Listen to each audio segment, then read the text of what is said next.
beginning at 8 a.m.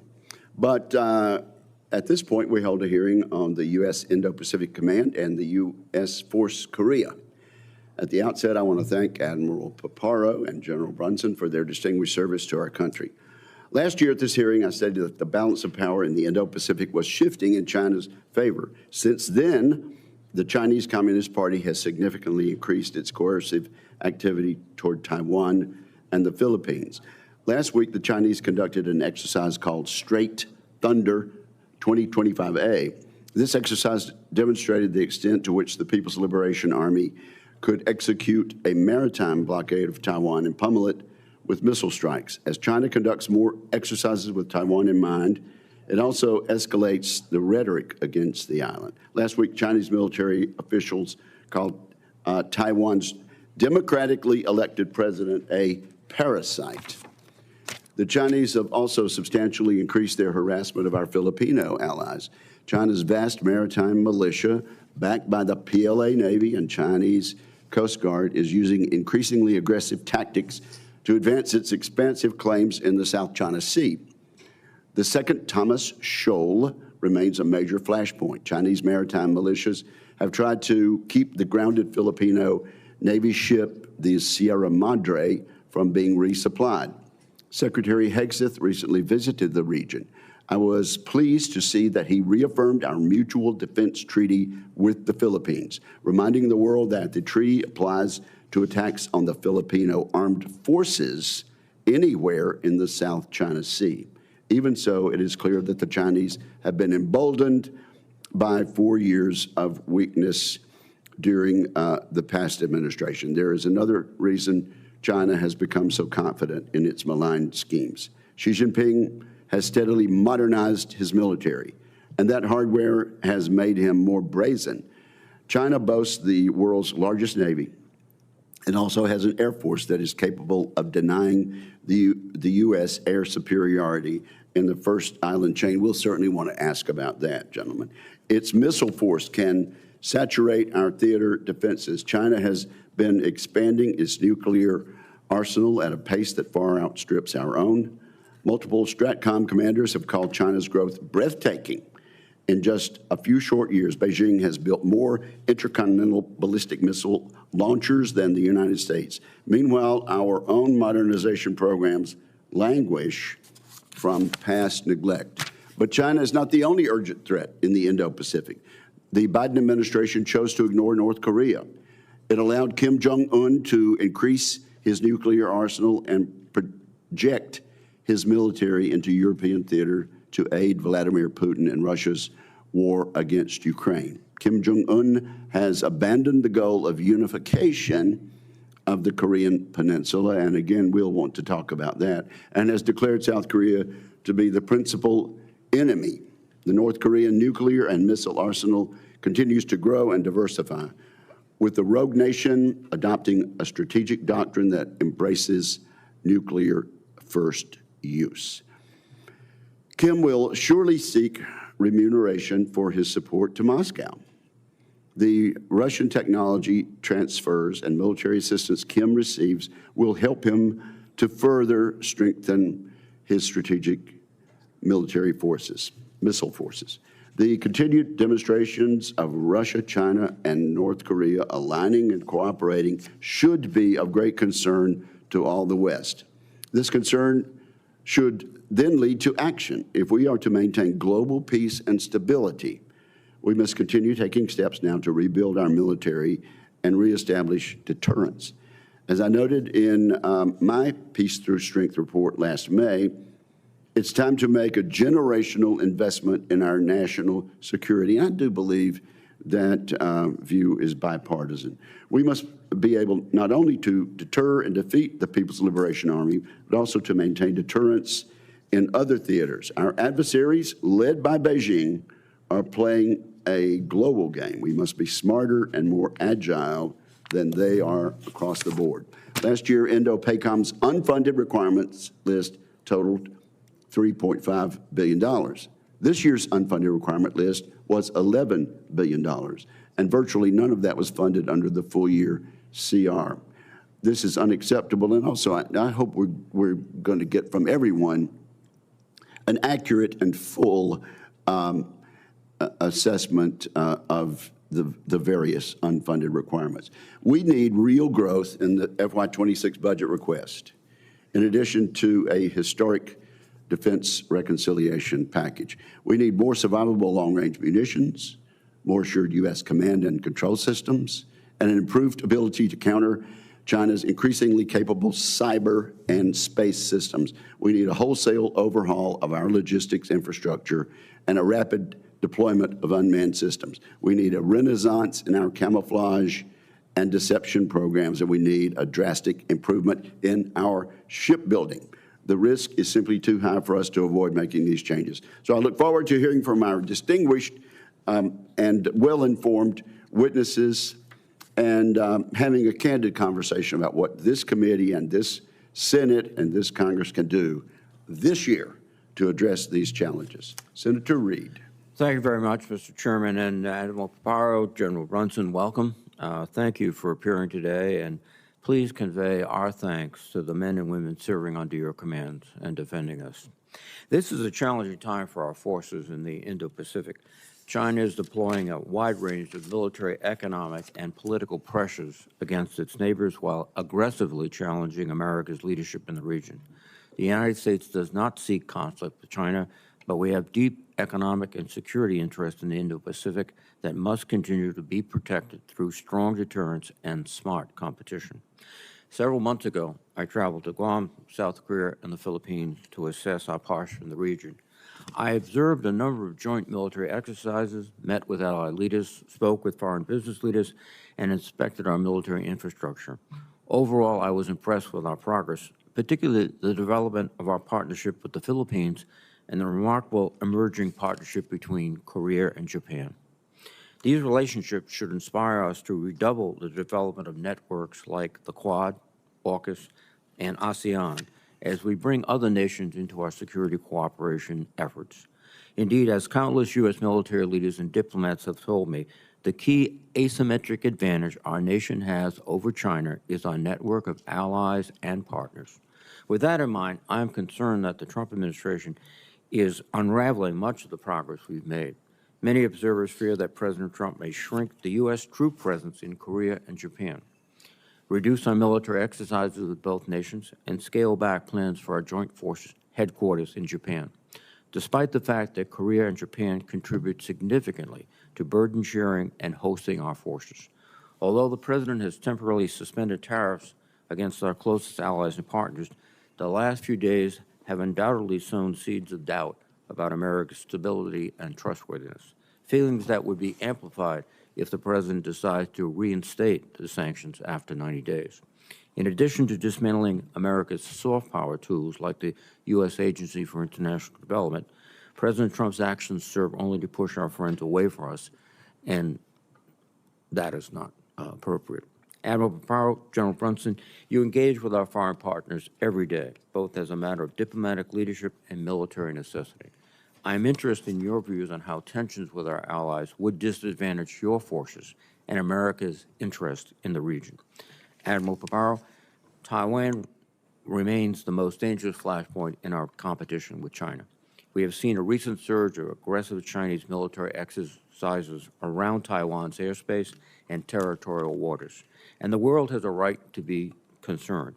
In several consecutive National Defense Authorization Acts, this committee has provided new security assistance tools to help develop Taiwan's capabilities and strengthen our own posture. In particular, the Taiwan Security Cooperation Initiative and the Indo-Pacific Campaigning Initiative should enable greater support and training for Taiwan and facilitate Indo-PACOM's increased exercises and freedom of navigation operations, consistent with the Taiwan Relations Act. However, your command has once again had to divert ships and aircraft for prolonged and intensive operations in the Middle East. Admiral Paparo, I would like to know your assessment of Indo-PACOM's readiness to carry out your missions, as well as the United States' broader strategy in the region. Key to America's success in the Indo-Pacific is the posture of our forces in South Korea. As I mentioned, I am encouraged by the recent progress we have seen in the trilateral relationship among South Korea, Japan, and the United States, and I hope that developments like these will provide more opportunities to engage other regional partners. As we do so, we must continue to manage the threat posed by North Korea. We know that Kim Jong-un continues to view nuclear weapons as, quote, the ultimate deterrent against foreign intervention, and he intends to gain international acceptance as the nuclear-armed state. North Korea's relationships with Russia also continues to grow, especially in light of North Korea sending troops and weapons to support Putin's invasion of Ukraine. And Kim Jong-un is likely receiving technical assistance from Russia for missile and nuclear capabilities. General, I would appreciate your view on the current threat from North Korea and how your forces are maintaining readiness through training and exercises with their South Korean counterparts. Again, thank you to our witnesses. I look forward to testimonies. Thank you, Mr. Chairman. Thank you. We'll now recognize each of our panelists for opening statements. And General Brunson, you went first in the closed session. Would you like to do that again? My boss says yes, so I do. Thank you for giving me at least the illusion of choice. Chairman Wicker, Ranking Member Reed, and distinguished members of this committee, thank you for the opportunity to speak to you today. I'm honored to appear before you for my first posture hearing in front of this committee as the commander of United States Forces Korea, Combined Forces Command, and United Nations Command. I'd like to take a moment just to simply thank you all for your steadfast leadership, your friendship, and your critical support to our service members, their families, our civilians, and the contractors who support us around the globe. But I especially want to thank you for your continued time and attention to the people of the Republic of Korea and the soldiers, sailors, airmen, guardian, and Marines who serve there on the peninsula. I'd also like to thank the Korean people right now for their continued resilience through challenges and hard times. I'd like to thank them for their dedication to our alliance. And I'd also like to thank them for their continued provision of an environment that allows us to build, sustain, and retain the readiness that we develop on the peninsula. In my career, every opportunity that I've had to lead our nation's men and women has been an honor. It's a privilege to serve alongside Admiral Paparo, our friends, our partners, and allies in the region, working to strengthen our ties, to further security, freedom, and prosperity amongst the nations. For over 75 years, we've invested our national treasure in the Republic of Korea and remained the last U.S. fighting force on the continent of Asia. The return on investment of U.S. forces being stationed in Korea is not measured only in dollars, but in terms of access, forward basing, enduring partnerships, and deterrence. In 2024, the DPRK focused on advancing their cruise missile and hypersonic glide vehicle research and development programs, launching 47 ballistic missiles with one failed satellite launch attempt. Kim Jong-un also has 2 highly publicized visits to nuclear sites. And over the past year and a half, DPRK has exported munitions and troops to support Russia, demonstrating the ability to provide external support while simultaneously advancing domestic capabilities. In the coming year, we expect the DPRK to further develop hypersonic and multiple independently targetable reentry vehicle, MIRV, capabilities to complete his 8th Party Congress goals. Kim Jong-un's leadership has shifted focus from reunification to declaring sovereignty. This change is evidenced by the hardening of DPRK's southern border, the rejection of reunification discussions, and the destruction of unification monuments and buildings. The DPRK continues to build its nuclear weapons program and boasts a Russian-equipped, augmented, modernized military force of over 1.3 million personnel. Lastly, DPRK's cyber threat is increasingly sophisticated, as demonstrated by the recent theft of approximately $1.5 billion in cryptocurrency. In contrast to that, I would speak to the ROC, U.S., Japan trilateral efforts, which are bearing much fruit, not only in ballistic missile defense, but in training and readiness developed on the peninsula. I thank you all for allowing me again to appear before you. I look forward to your questions, and thank you. Thank you, General. Admiral Paparo. Chairman Wicker, Ranking Member Reed, and distinguished members of the committee, thanks very much for the opportunity to appear. With me over my right shoulder is United States Indo-PACOM's senior enlisted leader, Fleet Master Chief Special Operations, Dave Isom. This is his last hearing. He's retiring after 38 years of selfless service as a SEAL and special operator.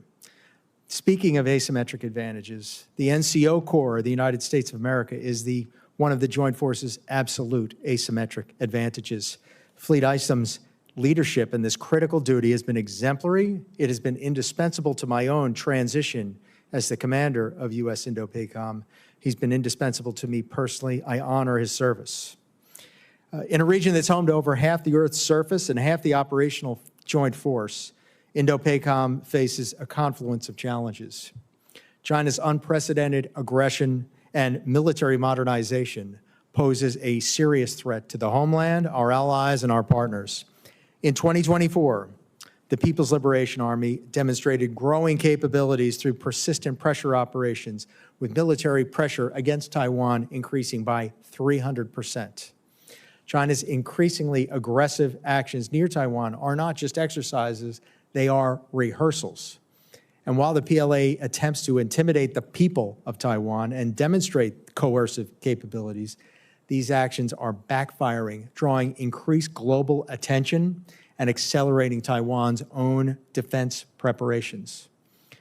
As General Brunson said, North Korea's development of advanced nuclear weapons and ballistic missiles pose a direct threat to our homeland and our allies, and are executing a deepening cooperation with Russia. Russia's growing military cooperation with China adds another layer of complexity, creating a compounded challenge with the deepening cooperation among China, Russia, and North Korea. And China and Russia's Pacific Fleet is a growth enterprise. U.S. Indo-PACOM deters these challenges to regional stability and competition and crisis while maintaining the availability to prevail. But that margin is eroding, as Chairman and Ranking Member have discussed. In 2024, we conducted 120 joint exercises, among them 20 major joint exercises, including not just the U.S. Joint Force, but allies and partners. We continue to strengthen the relationship with Japan, South Korea, Australia, the Philippines, India, Taiwan, the ASEAN nations, Pacific Island countries, and in fact, European partners are active in the theater. As the first priorities, we must be dominant in space and across the information environment, leveraging capabilities to counter the PRC's command, control, intelligence, surveillance, reconnaissance, and targeting complex.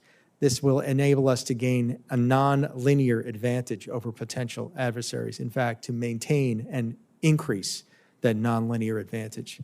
To maintain credible deterrence, Indo-PACOM requires additional sustained investment in long-range survivable fires, in integrated air and missile defense, in force sustainment with an emphasis on autonomy and AI-driven systems. China's outproducing the United States in air, missile, maritime, and space capability and accelerating these. I remain confident in our deterrence posture, but the trajectory must change. The Pacific Deterrent Initiative should counter the China threat by investing in key readiness and capability, which would, in fact, if funded, advance the intent of this initiative and deliver major posture improvement. Deterrence remains our highest duty. However, that must be backed up by the real capability to prevail in combat. The Joint Force remains confident, resolute, and determined to prevail. Thank you for your attention. Thank you. I look forward to the questions. Thank you. Well, thank you both for your testimony and for your service. Let's start with General Brunson. Just quickly, yes or no, North Korea continues to expand its nuclear weapons arsenal, correct? Yes, sir. And they continue to expand their delivery systems of nuclear weapons. Is that correct? Yes, sir. Okay. You know, you never know whether to believe what you read in the newspapers and see on the media, but there are reports that some mid-level officials in the Pentagon are considering reducing our military presence on the Korean Peninsula. to focus instead on the China threat and defense of the U.S. homeland. If our strategy in Korea is to deter war and win it if we have to, would that be a good or bad idea? Senator, Chairman, to reduce the force becomes problematic, and I won't speak to policy, but what we do provide there, sir, is the potential to impose cost in the East Sea to Russia, the potential to impose cost in the West Sea to China, and to continue to deter against North Korea as it currently stands. I'm trying to focus right now on the capabilities necessary to do all those things that we might participate routinely in the campaign that my boss is fighting, which is to prepare, deter, and then prevail in conflict should it come. But the forces in Korea play an important role. In over 75 years, they've done the same. Admiral, a significant reduction of our military presence on the Korean Peninsula, good or bad? Oh, inherently, it would reduce our ability to prevail in conflict. And for both of you, would a conflict on the Korean Peninsula likely involve China? My belief is that there would be a risk that it would involve China and would have to be conducted carefully if it were so. And so that risk has got to drive our calculus. And General Brunson? So our preparedness would prevent them from entering in any conflict because of the potential to take them off their own party goals. Okay, who wants to take the question about the air superiority of the PRC over ours in that theater? Chairman, the People's Republic of China have an order of battle of 2,100 fighters, an order of battle of over 200 H-6 bombers, and they are producing fighters at a rate of 1.2 to 1 over the United States. Furthermore, their advanced air-to-air missile, long-range air-to-air missiles also present a tremendous threat. If you don't hold the high ground along the first island chain, you are vastly limited in your ability to operate. I think everybody knows the importance of the high ground. So ceding air superiority is not an option if we intend to maintain a capability against our adversaries and the ability to support our allies. Admiral, is it a fact that China is now capable of denying U.S. air superiority in the first island chain? I give them high marks in their ability to do that. I have some game too. And Okay. Air superiority, air supremacy is the complete mastery of the air. Neither side will enjoy that. But it'll be my job to contest air superiority, to protect those forces that are on the first island chain, such as 3rd Marine Expeditionary Force, and also to provide windows of air superiority in order to achieve our effects. Admiral, Kim Jong-un is not motivated by charity in helping Russia in Ukraine. What does he expect back? What's he likely to get back? Chairman, he expects concessions. He's doing it in order to gain concessions. And those concessions would be modernization of their air defenses, specifically the MiG-29, the Su-27, advanced help for their surface-to-air missiles, quieting technology for their submarines, additional help in order to instantiate a ballistic missile submarine as well, and then likely propulsion help and potentially even help with re-entry vehicles for their burgeoning nuclear program. Okay, thank you. We'll take another round. Let me just make sure that people understand, General Brunson. You are USA Commander, United Nations Command, Combined Forces Command, and United States Forces Korea. You do not answer at all to the United Nations headquartered in New York City, do you? No, sir. Those authorities go through the chairman to the Secretary of Defense and then on to the president. Okay, totally different organization. Thank you very much, and The distinguished ranking member is recognized. Thank you very much, Mr. Chairman. First, let me begin by thanking the Command Master Chief for his dedicated service to the nation. Thank you, Chief. And let me associate myself with Honorable Paro's comment that our asymmetric advantage, one of the keys, is our non-commissioned officers. General Brunson, you have indicated the importance of our forces on the Korean Peninsula. Can you also elaborate on the support and the magnitude of the burden sharing that the South Koreans contribute to us? Yes, Senator Reid.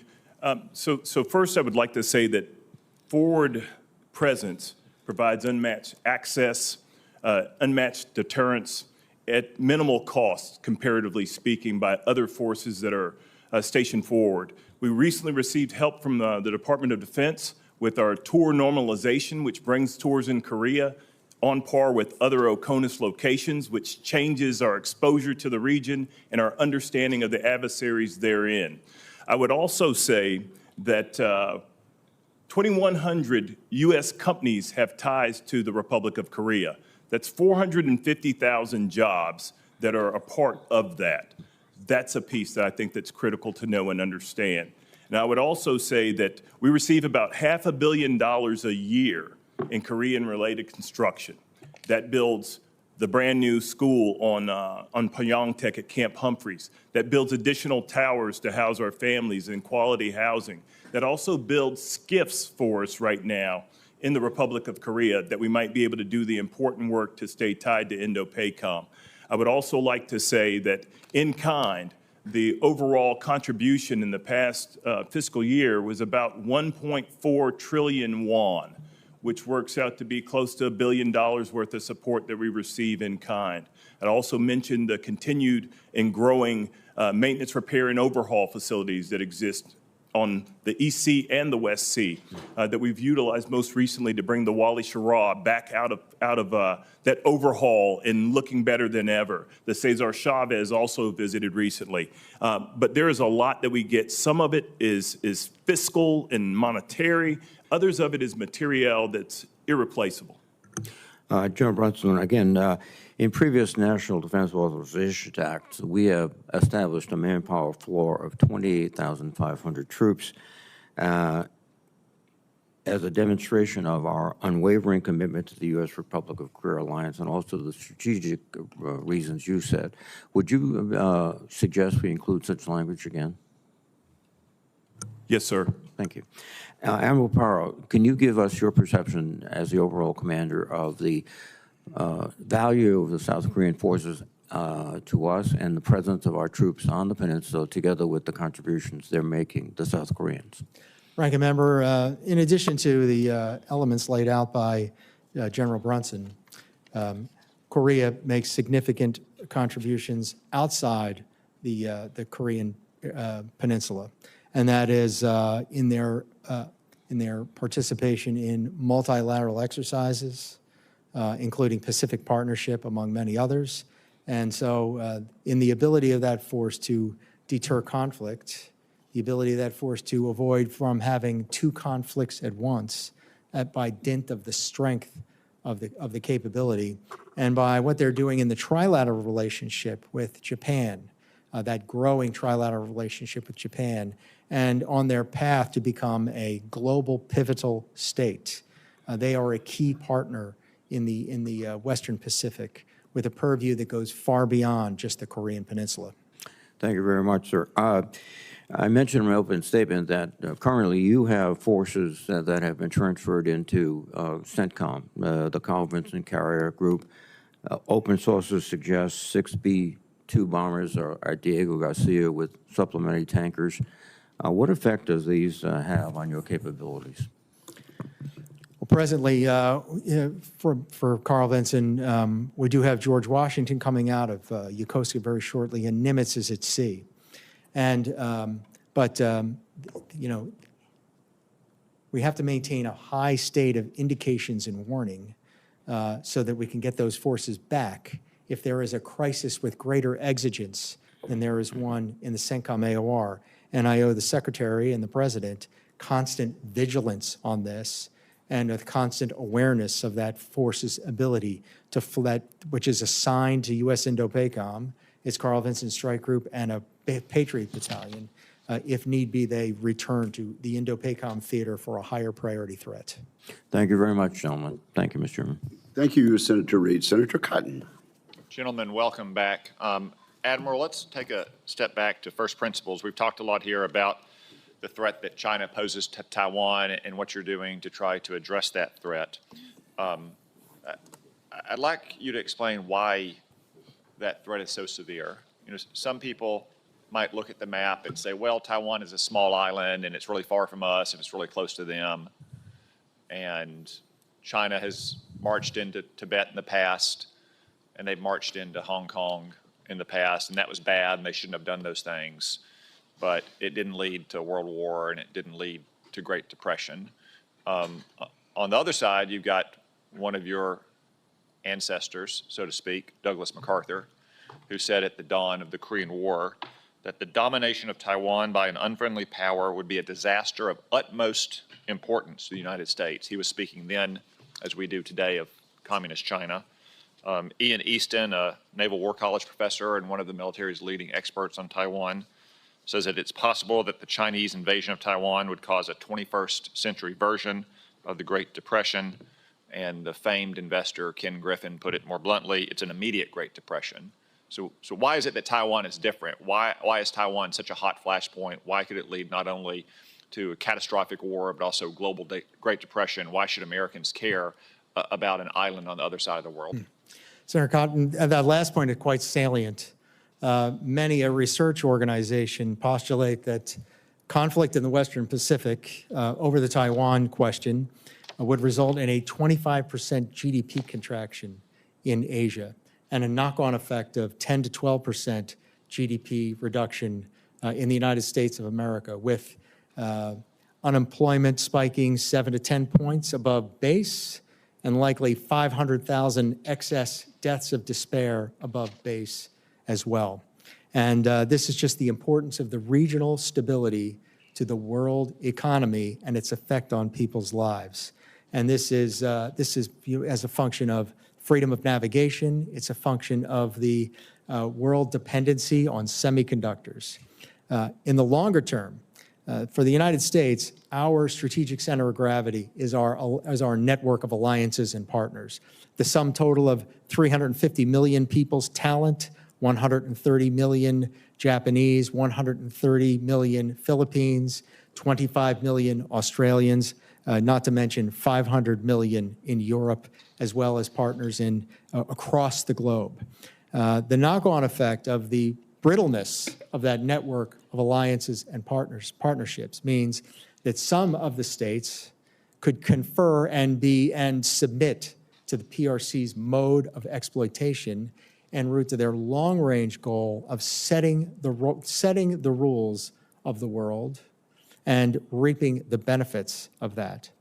And then finally, some nations in the area of responsibility will submit, but others, it would never happen just because of the historic tensions. And in that case, the proliferation question comes to mind, with nuclear-armed states that are treaty allies with the United States and minimal warning for launch among those nuclear states. It is of vital interest for the United States. My job is to have a force ready to make those choices. You know, I don't make the choices on whether or not it's important or not. I'm explicating how it is, and my job is to present those options to the Commander-in-Chief to be ready to fight and win. And to be clear, a lot, if not all of those consequences would follow whatever the outcome of a conflict over Taiwan, whether China succeeds in going for the jugular or fails, or there's some kind of indecisive outcome. Simply having the conflict over Taiwan, which is such a center of gravity in the modern economy, could lead to many of the consequences you just outlined. Yes, sir. Yeah, I can't quote the source. I will later, but most of the things I've studied indicate that American intervention would have that impact. A successful American intervention would potentially do so. So still a grave result, but half as grave with savings of a lot of human misery. So the key then is to prevent the war from happening in the first place. We don't want to be in a situation where we have to win a war over Taiwan. We want to stop it from happening. And the way to do that is through strong military and resolute, confident leadership. What do you need most that you don't have right now to deter that conflict from happening in the first place? Senator, counter C5ISR capabilities in cyber, space, counterspace, to ensure that the United States can see, understand, decide, act, assess, learn faster than the PRC can, to enhance our ability to blind, to deceive, and to destroy the adversary's ability to see and sense. And then in addition, the requirement to effect those long-range fires and effects that make the joint force effective in attacking centers of gravity, the platforms that they ride on, the sustainment that sustains them, absolutely key and critical foundation, and then the critical infrastructure across the theater that enables the force to reach the principles of expanded maneuver and puts geography on our side, which it is. Thank you. Thank you, Senator Cotton. Senator Hirono, you are recognized. Thank you. Welcome, Admiral Paparo. It's always good to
very large funding gap is not addressed in this year's NDAA. The joint force, the trajectory that I'm discussing continues.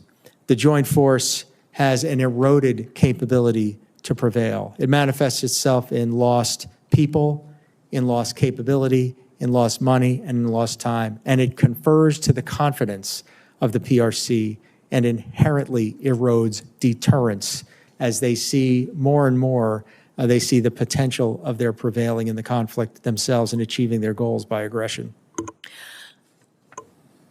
Admiral Paparo, by the way, thank you for explaining to this committee the importance of the Taiwan situation, because often I get asked, why should our country care about Taiwan? So thank you for that. Regarding the dismantling of USAID and the impacts on us, whenever the United States creates a void, such as by ending foreign aid, such as through USAID, it has an impact on our asymmetric advantage, which also include our partners and alliances.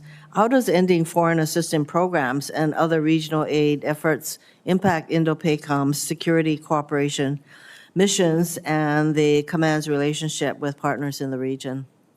Senator, those other instruments of national power are very important, and they're critical to our ability to fight and win. My understanding is that U.S. aid is under review, and I continue to advocate for it.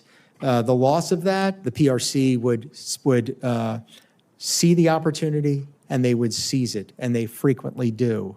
Wherever they see a void, they fill it in order to confer more influence to their own national power. So indeed, if China is our pacing thread, we know that every time we create a void in any part of, particularly in the PACOM area, including, by the way, providing assistance to our compact nation friends, that China just steps right in and fills that void.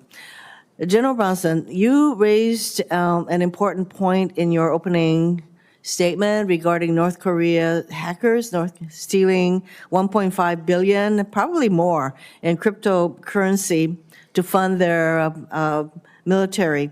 And at the same time, the Justice Department has disbanded a team of prosecutors targeting crypto crimes. Does that concern you? Good morning, Madam Senator. First, that does not bother me at all. What I'm thinking about is all the instruments of military power that have to be brought to bear to stop illicit activity. That is only one of the illegal things they're doing. We've talked a lot about what is North Korea getting from Russia. One of the things they're getting is the ability to circumvent sanctions, and that theft is a piece of that. Ma'am, I'm also encouraged by the fact that we can see what's going on. Do you have an awareness of the Department of Justice's team that targeted and basically was able to prosecute to the tune of billions of dollars crypto crimes? Are you aware of that team, highly successful team that is being disbanded? Yes, ma'am, I am aware of that team. However, I believe that we have the instruments to continue to proceed to prosecute these crimes. That's somewhat reassuring, but I think that with all the crimes that are going on in the crypto space, I think that we should not be disbanding any efforts that we have in that space. Thank you, Mr. Chairman. Thank you, Senator Hirono. Senator Ernst, you are recognized. Thank you, Madam Chair and gentlemen. Thank you for being here, Admiral Paparo and General Brunson. Chief, good luck to you in your retirement. Thank you so much for your service. I'll go ahead and start with Indo-PACOM. Admiral, thank you so much. As you've clearly laid out for the committee today, the Indo-Pacific is growing very dangerous. It is extremely complex. Our deterrence depends not just on our war-fighting capability, but also on the ability to sustain our operations. I started my career as an engineer, became a transporter, and ended my career as a logistician. Not a big, sexy topic here in this committee, but it is absolutely necessary that we talk about it. If we wish to win the fight, we've got to sustain the fight. So, Admiral, what gaps still exist in our theater logistics network that put our forward posture at risk? Morning, Senator. Significant gaps in sea lift. First, the combat logistics force in total is about 60% of the actual requirement. We account for that by hiring console tankers and by contracting other capabilities. But when the unforgiving hour comes, the only ships that will be able to commit to areas to put into harm's way will be gray ships. And as I utter these words, 17 of those combat logistics force ships are laid up for lack of manpower. In addition, I discussed in the previous committee, we have to have many millions of pounds of fuel, of jet fuel in the air for every capability. And so our tanker fleet is below what we need. We account for that for some contract air services as well. But once again, those same factors obtain for you have to have a gray tail. And then finally, just cargo lift and the number of short tons of C-17 lift. Like, for instance, just having moved a Patriot battalion into the CENTCOM AOR, it took 73 C-17 loads to move that Patriot battalion. 73. What's that? 73. Of one battalion of a force element. So our lift requirements must be paid attention to. And I share your passion for sustainment. That's what won World War II. Absolutely. So those logisticians, the maintenance dudes and dudettes that are out there working every day to make sure that our warriors are able to fight the good fight. So with that, you talked about contractors, and we use them extensively. But how can Congress help accelerate the improvements necessary in Indo-PACOM when that hour comes? Well, I think we've got to get at the problems of why we don't have enough combat logistics force, and that's shipbuilding, why we don't have enough labor, and those are looking hard at pay and incentives in order to recruit and retain those people. Rates of production and diversifying the tanker fleet is key, and then continuing on to find alternatives of lift capability that we can order into harm's way. And then over top of all of this, we're incorporating artificial intelligence tools with command and control tools so that it's not an on-demand system, but so that we are executing that absolutely indispensable joint function as effectively as we possibly can. We are an AI-enabled headquarters, and that's important too, but you can't AI your way out of a material deficiency. Right. I agree completely, and we need to spend more time on this topic. But just very briefly, General Brunson, I apologize, I've got 30 seconds.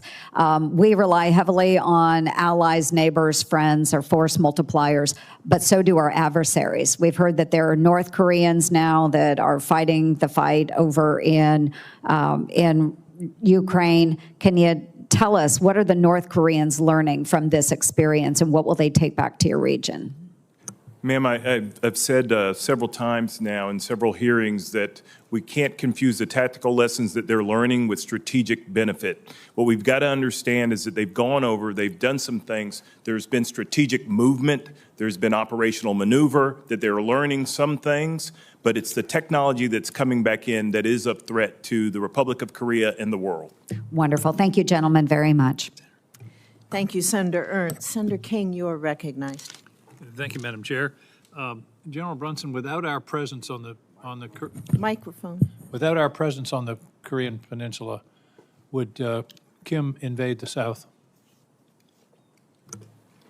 Sir, I would tell you that I don't believe he would. But what I would tell you is he would take advantage of other weapons and systems that he has, conventional, to limit the Republic of Korea's great growth that's taken place over the past 75 years. I think that if we look at the hardening that's occurred on his border at the present time, the fences have been raised, mines have been seeded in the demilitarized zone. I think that what we see is Why is he doing that? Is there any threat that the South Koreans are going to invade North Korea? Sir, I think it's as much about the things that he's broadcast in open source, that he is a sovereign nation. He's not looking to work at reunification. He's blown up all the means of industry in the DMZ. I thought you said in your opening testimony he's not talking about reunification. He's talking about one whole country. Doesn't that imply an invasion of the South? No, sir. He considers himself sovereign north of the MDL, sir, So which he claims is his southern boundary now. So he's accepted the boundary, in which case if you testified he wouldn't invade, then why are we there? I think it's, Senator, I don't think it's a matter of whether he'll invade or not. I think that these intentions to cordon off North Korea could very well be temporary. And so to say, will he invade or won't he invade, we're talking about probabilities. With the loss of the force on the Korean Peninsula, there's a higher probability that he would invade. Well, that was my expectation when I asked that question. I would assume that if we weren't there, it would encourage him to take steps to try to cripple the South. I think it's essential. We have a treaty ally. It's the number 10 economy in the world. Our economies are very much intertwined. KJU's intentions could shift with the wind. And he's built a military that is designed to impose tremendous costs directly on South Korea. It's very important we maintain that deterrent posture. I agree, and to the extent that the South Korean economy is somehow affected or diminished, that would be against our interest because of the relationship that we have. Yes, Senator, and I misheard you, so please forgive me. But as I mentioned previously, 2,100 U.S. countries tied to the Republic of South Korea, 450,000 jobs as well. Thank you. This is sort of an intelligence question, General Brunson, but I know you have intelligence. Do the North, I didn't mean that the way it sounded. I know you have access to intelligence assets. How's that? Better, yeah. Do the North Koreans know the extent to which they're being screwed by the regime? And we've all seen the famous picture of no lights in North Korea, and South Korea is full of energy and prosperity. Do the North Koreans have any inkling of the way that they're being their opportunities in life are being diminished by this regime? Senator, I would answer that, having fully listened to the question, that I might answer it correctly this time. I would fully answer that by looking at the forces that they sent to Ukraine, to that fight. Absolutely dyed-in-the-wool ideologues who are tied to and believe in that regime that exists there. I think a great many of the people are not witting to what's going on there, but the elites, as long as he maintains control of the elites. There was a recent article that talked about the things that he's doing to circumvent sanctions and other things to continue to bring luxury goods into his country. And as long as those luxury goods don't go to the people. No, sir. The point I'm making is that as long as he can sort of provide a palliative to the elites, the other folks won't. There's no way that they get communications in or out. One of the things that was coming from the NGOs going to the North was radios. And those things then begat, feces balloons and garbage balloons back to the South. So I would say that the rank and file, everyday people, other than those within his special operations units, are not witting to anything outside of their country. That certainly is my impression. Admiral, final question. If we pulled back in terms of our support for Ukraine, would that incentivize Japan, South Korea to develop their own capacity, including a nuclear capacity? Senator, I'm ignorant of the policy. I don't know the policy that's going on. It's another theater. But I'll say that Russian failure. Oh, I'm sorry. Did I say Ukraine? I meant Taiwan. Okay. If we withdrew our support from Taiwan, would that incentivize Japan and South Korea to develop an independent capacity, including the possibility of nuclear weapons? My assessment is yes. Thank you. Thank you, Madam Chair. Admiral, go ahead and answer that question with regard to Ukraine. So without, I'm in the Indo-Pacific, so I don't have perfect knowledge of understand. the ongoing. But my assessment, and it's to a very deep extent backed in the intel record, is that Russian failure and or Russian success has the effect of deterring or emboldening the People's Republic of China, and they've already taken notice of the tremendous costs that Russia has endured. Mr. Chairman, thank you Mr. Chairman, thank you for that, because that's a question I would have asked if I'd had another 10 seconds. Thank you. And it only took us 59 seconds. Thank you very much. Senator Scott, you are recognized. Thank you, Chairman. Thank both of you for what you do. Thank you for the men and women you serve with. So, Admiral Paparo, how much of your time do you spend trying to anticipate or counter actions by Communist China? Senator Scott, that consumes my duties, which is a constant stare, the constant analysis of intelligence sources, of open source sources, and then the physical movement on the ground to be able to see and understand, to anticipate, and to be able to pace their actions that look to coerce Taiwan and to bring, to demonstrate the prospect of settling the matter by force, and number two, their encroachment on treaty allies in the Philippines, as well encroachment on partners in the South China Sea with their excessive and illogical claims in their 9-dash line claim. And their continuing ability to, build ships, airplanes, weapons, all these things, does that cause you to spend more time and money? Yes, sir, absolutely. They built combatants at the rate of 6 to 1.8 to the United States. Right. And I could go through every force element that we're talking about. Before they joined the World Trade Organization and before we allowed them to basically sell whatever they wanted to this country, did they have a military that you had to spend a lot of time worrying about?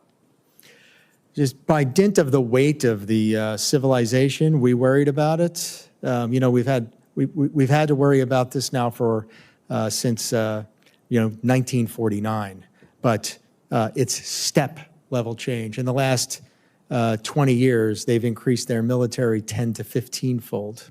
All right. So if they didn't have the economy they have, which is completely created by selling goods and services to the American citizens, they would not have the resources that you would have to spend your time and money to try to counteract. The society has grown greatly. That was a matter of design for the international community, but unanticipated was the aggression and the buildup that followed. So your life would be better if no American bought any Chinese product or used any service, and no American dollar went to communist China. I'll say that China's inability to pump resources into its national defense enterprise, which is bolstered by its trade position, is a direct corollary to the success of their business model. So would you recommend American citizens stop buying Chinese products and stop using Chinese services? I'd recommend that we build greater resilience and that we beat them on market principles. And so I don't want to go beyond my remit as a military officer. All right. Let's talk about naval readiness and specifically the C-130s. The Marine Corps and Air Force are 100% recapitalized on the C-130s. The Navy needs over 30 C-130s and yet to program for this critical tactical airlift platform. The Navy now, I think, only has one under contract. Does that concern you? Should we be doing something about it? As discussed with Senator Ernst, sustainment is, in fact, what won the Second World War. That's what our would-be adversaries believe and have studied. And everything that confers to our ability to execute lift, and C-130 is one of a kind, with its short field operations, with its capacity, it remains absolutely relevant and indispensable today. And we can't neglect it. It's a key priority for Indo-PACOM. Do you think there is a role for dual-use uncrewed airlift capabilities in a contested logistics environment? I think, the precepts of unmanned is never send a human being to do something that a machine can do. And so inherently, we're moving in that direction. And I'd welcome the ability to execute that lift. And it would also give me the ability to diversify the places that we do, bringing smaller payloads into simultaneously smaller maneuvering units, and would enhance our ability to sustain by the speed it would confer. General Mahoney testified before the Readiness Subcommittee that only 13 of 32 amphibious ships are ready. How does this state of the amphibious fleet impact your ability to do your job? The amphibious fleet is indispensable. The whole principle of sustaining and moving a force, ships exist to move people, mass, and energy from one place to the other place efficiently. And our amphibious force is under-resourced and not ready enough. All right. Thank you.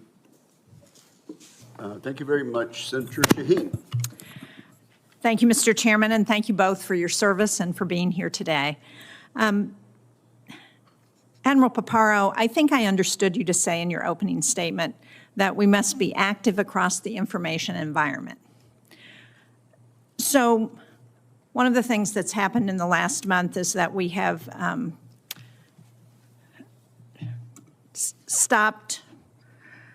we've pulled the plug on Voice of America and Radio Free Asia.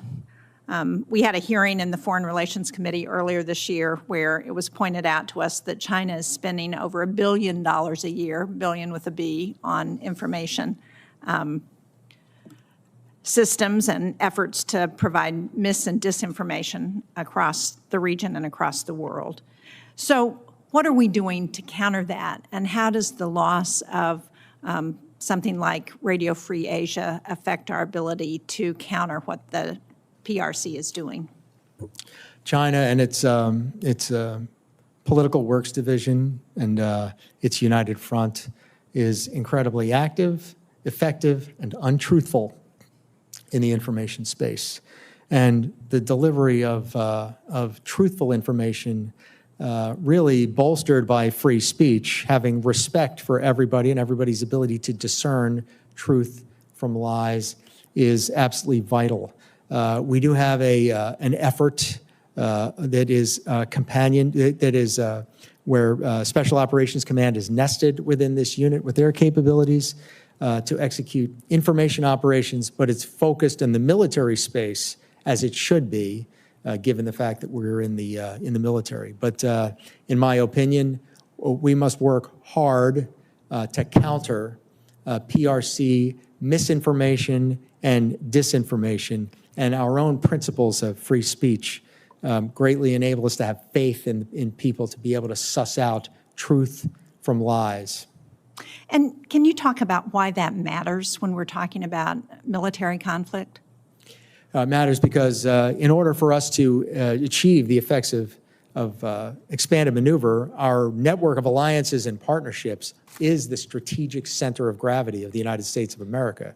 And so inherently, because governments are accountable to the people they serve, that public opinion will have a great bearing on whether or not those allies and partners are a party to enable a coalition, because the bigger the coalition, the greater legitimacy, the greater capability, the greater access, spacing, and overflight. Thank you. Clearly, we need to do better. General Brunson, South Korea and Japan recently renewed negotiations with the PRC toward free trade talks that had been stalled since 2012. I'm concerned that the tariffs that have been announced and withdrawn, then announced and withdrawn, are pushing our allies toward closer trade and integration with countries like China, and that poses security risk. So from an integration and cooperation perspective, do you see any challenges that would be posed by renewed economic talks between China and our closest allies in Asia? Ma'am, I'll answer by what I'm seeing on the peninsula right now. My concerns would be, my hackles would raise, if you will, and I'll allow my boss to answer for the wider region. But if we were not continuing to move along the pathway for the bilaterally agreed upon OPCON transfer, if we weren't able to move on that path by way of economic challenges facing the nation, that would bother me. If we had impacts that led to lessening human and procedural interoperability coupled with technological interoperability being lost, that would concern me. And I think Admiral Paparo made a very good case on the economic circumstances earlier in response to Senator Cotton's question. But I want to ask a follow-up on this with respect to the political dynamics in the Republic of Korea, which you referred to in your opening testimony. And the democratic process is playing out, but we expect an election. And are there concerns that, depending on the outcome of that election, it will affect our relationship with ROK? Ma'am, the realities of the region, where Korea sits, the adversaries which they can impose cost upon, is going to keep us in good stead going forward. Thank you. Thank you both. Thank you very much. Senator Budd. Thank you, Chairman. And again, thank you all both for being here. Good to see you again. So last weekend, a fresh rotation of fighter units arrived at Kadena Air Base, including the 336 Fighter Squadron from Seymour Johnson Air Force Base. Can you speak to their mission while deployed and how they fit into the larger strategy, Admiral? Senator Budd, good morning. Kadena Air Force Base and the wing there is a critical mobile dynamic capability that is just not fixed in Kadena, but has the ability to move throughout the area of responsibility under the principles of agile combat employment. And so this is our on-point contact layer, immediate ability to impose costs, immediate ability to achieve ephemeral air superiority in the AOR, and it's a foundation on which the larger forces that would flow in the event of a conflict rests. And the 5th Air Force, of course, is the headquarters in Yokota with the wing in Misawa and the wing in Kadena. So it's absolutely crucial. Thank you for that. And heaven forbid, I mean, we hope this never happens, but should deterrence fail in the region, does the Strike Eagle have a role to play that can't be accomplished by other fighters, Admiral? Yes, sir, it does. And I mean, with F-15EX coming on board and with what that portends, with its dominant electronic warfare capability, in addition to the already dominant elements of range, speed, sensors, and payload of the mighty Eagle, former Eagle pilot myself on exchange, but without being a homer for it, indispensable. Thank you for that. I'll switch gears a little bit. Can you both elaborate on the demand for our special operations forces and how you're currently resourced to meet those demands? And General, we'll start with you in Korea. Sir, Special Operations Command Korea is augmented within our headquarters by some very particular intelligence assets, I would call them, that help us to best see, sense, and understand on the peninsula itself. SOC Corps is commanded presently by a one-star National Guard officer, very capable formation in terms of ensuring that our partners around the region, not just the Koreans, but all forces that come to the peninsula to train, maintain great awareness of not only the region, but the discrete activities that might occur should they need to happen. Most recently in the West Sea, we're able to, during Freedom Shield, conduct an air assault. While being in the daytime, it allowed us to take the Korean forces and bring them to a higher state of readiness than they'd achieved previously. Thank you, General. Admiral, you've talked about previously being underinvested in SOF. Do you care to expand on that? Yeah. Senator, currently we have a counterterror operation that's ongoing in the South Philippine Islands, Operation Pacific Eagle.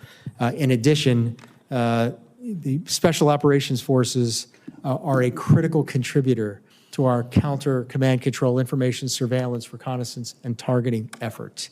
In addition, Special Operations Forces are actively augment and are a part of our intelligence collection. And this is all notwithstanding the immediate ability to do some of the more traditional roles as direct action. And so I've been working closely with General Fenton on this to be able to define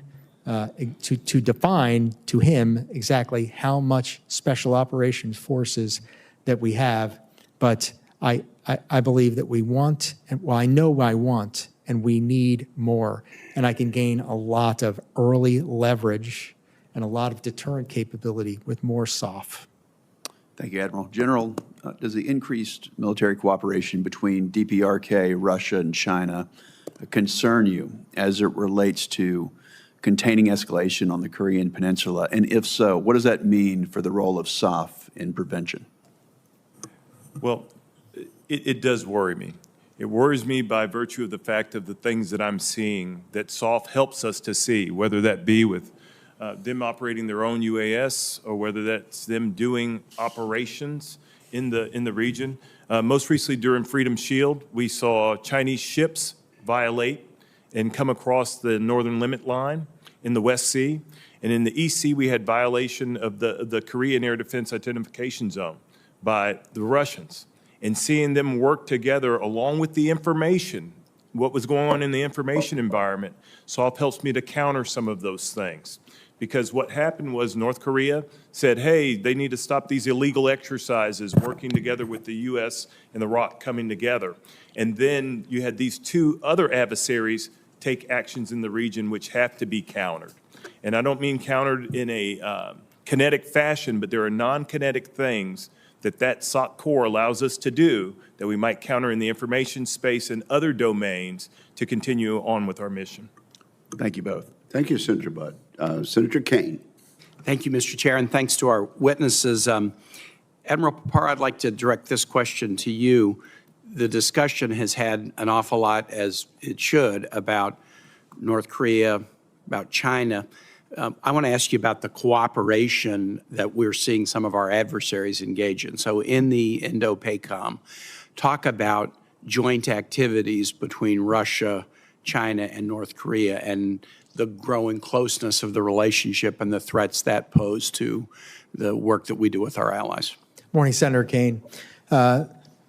It's a transactional symbiosis where each state fulfills the other state's weakness to mutual benefit of each state. For instance, is that China has provided 70% of the machine tools and 90% of the legacy chips that's enabled Russia to rebuild its war machine. And then coming back to China is potentially submarine quieting help, as well as other help in some of the areas where Russia is strong.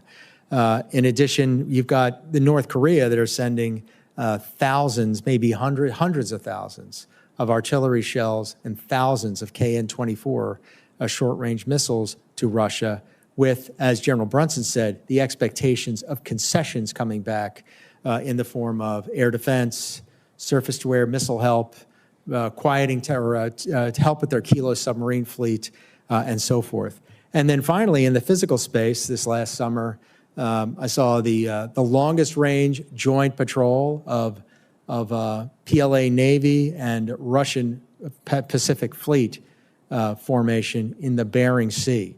And so they're deepening their ability to operate together, and they're demonstrating that by going further afield and in bigger formations. Quickly, I just would like to ask for your impression of the importance of the AUKUS framework in the Indo-Pacific.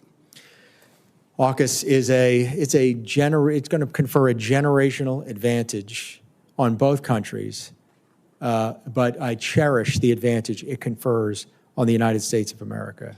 And so, I'll say, first of all, the ability to operate out of Sterling in submarine rotational force west in Sterling gives the American submarine force an Indian Ocean port. It gives us the ability to range the Indian Ocean without limitation in the Straits of Malacca, the Lombok, or the Sunda Strait. It's a straight shot to the South China Sea, closer and faster than Hawaii, San Diego, Bangor, Maine, and then Australia's contribution into the Defense Industrial Base. $3 billion investment in the submarine defense industrial base. Yeah, imagine Congress having that debate about whether we would invest $3 billion in the Australian workforce. It would be a very tough discussion here. It'd be worth it, though. It'd be worth it, but the fact that the Australian Parliament made that investment in the U.S. workforce demonstrates the degree to which they're concerned about China. Let me just do one last thing here. I have filed a resolution with a number of my colleagues to turn off the global tariffs imposed by the president last week, which are now somewhat on pause. There's still a 10% tariff. I'm not going to ask you about the policy, but I just want to point out one of the reasons I filed the motion. Primarily, it's because it's a tax increase on American consumers, but I don't think we should treat allies badly. Use Australia as an example. You've talked about how AUKUS is very important. The president has imposed a tariff on Australia. We have a trade surplus with Australia, not a deficit. We have a trade surplus with Australia. So why put a tariff on their products? How about other allies? Japan, 25% tariff on Japan. Why 25%? The measure of the tariff was not Chinese trade barriers. It was the trade deficit that we have with Japan measured by deficit in goods. It did not include the full trade picture, goods and services. If you add in services, all these trade deficits actually get narrow because the U.S. is such a great exporter of services. But even if there's a trade deficit in goods with Japan, of course there is. The trade deficit is we buy more of their stuff than they buy of our stuff. Our population's 3 times the size of the Japanese population. So yes, we buy more Japanese goods with 340 million people than 120 million people buy of American goods. And so we're going to punish them for that? It makes no sense. The primary reason I filed the challenge is because I don't want to tax American consumers with a big national sales tax. But the tariff strategy that punishes allies is no way to be strong in an international world where the U.S. has built allies over decades that provide some of our greatest edge, qualitative edge against our adversaries. So that's just an editorial comment, but thank you for your appearance. I yield It back. surely is. Under the First Amendment, you are entitled to that. But I didn't hear a question, so we'll move along to Senator Duckworth. Thank you, Mr. Chairman, although I do endorse my colleague from Virginia's editorial statement. Admiral Paparo, General Brunson, thank you for being here today and for sharing your assessment of our posture, capabilities, and readiness in the Indo-Pacific, one of my major priorities. Everyone knows I am Transcom's biggest advocate, so I can't go through a posture hearing like this without asking questions about the logistical environment that we will face if our nation's darkest days comes and we must fight a war in the Pacific. Preparing for the logistical realities of large-scale conflict is not only critical for the fight tonight scenario, but it is also key to deterrence. We must demonstrate to our adversaries that we have the capability to sustain a fight, if necessary, even as they seek to contest that, to make it clear that such a war would be costly for all of us. And I applaud both your efforts to improve the logistical readiness of the force and with our allies and partners, but I do think there's more to do. And I'd like to start off with medical readiness.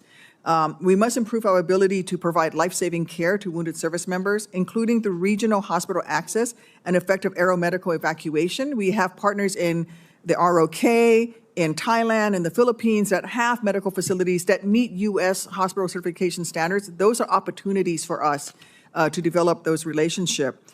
The Indo-Pacific's vast distances, logistical challenges, and maritime environment present a much less permissive environment than for the medical mission than the global war on terror did. And as I've said before, long gone is the golden hour, and we must do comprehensive planning to ensure that our warfighters have foreign medical facility access in the Indo-Pacific.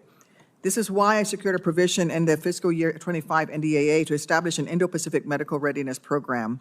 Admiral Paparo, General Brunson, as you implement this program, what are the primary barriers that hinder the necessary medical cooperation, and how can this committee help as you begin that effort? Morning, Senator Duckworth. I strongly endorse your viewpoint, and also, too, I strongly endorse what's essentially a concept of operation within what you're saying, which is put the medical expertise of our allies and partners to ensure that that can augment what our own medical providers can execute. And so one is a medevac capability in order to get to the location, the agreements to do so, the ability to practice and exercise so it's not the first time that we do it if the unforgiving hour comes. And so I think some of the barriers are physical, and that is lift, medical lift, medevac lift, and then some of the barriers are I should say, authorities. And we'd hope for more authorities to be able to broaden our ability to plan for this, for bringing to bear the medical capabilities of our allies to care for the wounded in conflict. So thank you. Thank you. General Brunson? Ma'am, one of the things that you know, and I know you're full well aware of this, is our health care comes from the community. You So have we the know only those- agreement in Yes, the ma'am. ROK, yep. Yes, ma'am. So we get tremendous amounts of care there. What we're trying to do at All Good Hospital at the present time is have greater access to Profis doctors routinely. I need them to be on the peninsula in times other than crisis or conflict. In competition, we want to bring them to the peninsula so that they better understand the medical landscape and what might be required of them.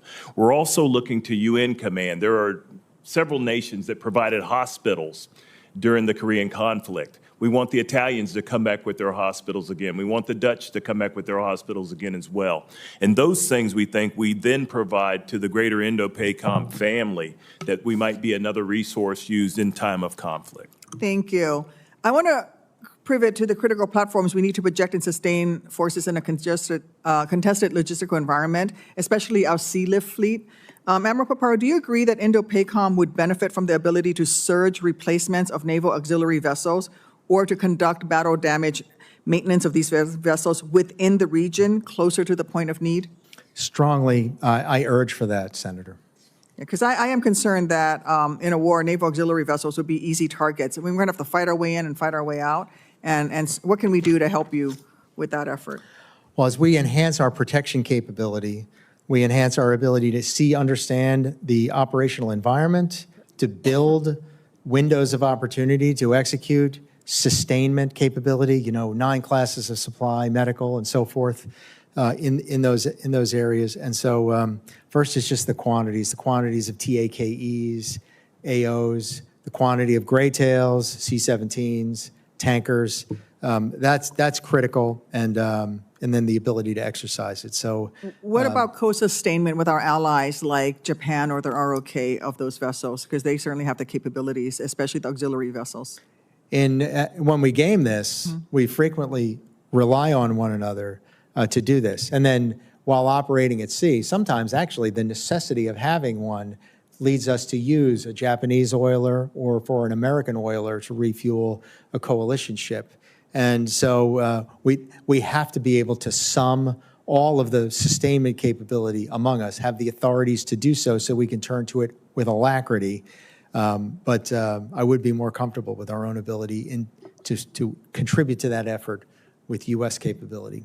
Thank you. Thank you, Mr. Chairman. The momentary substitute chair recognizes Senator Rosen.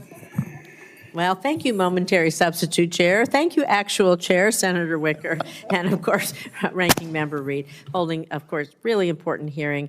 I want to thank Admiral Paparo, General Brunson, for your service, for your support and your care and everything that you do. Thank you. Thank you. So I want to talk a little bit about attacks on digital infrastructure by the PRC. So, Admiral, our growing concern about the vulnerability of Taiwan's digital infrastructure is highlighted by the frequent attempted sabotage of undersea internet cables. These events are part of a larger trend of gray zone operations where actions short of war, often involving non-military forces or proxies, are used to exert pressure or destabilize regions.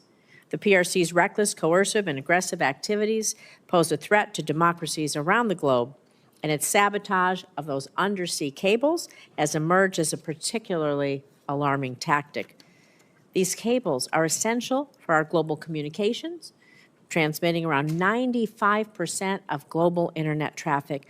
They facilitate financial transactions, bolster our security, the security of our partners and allies.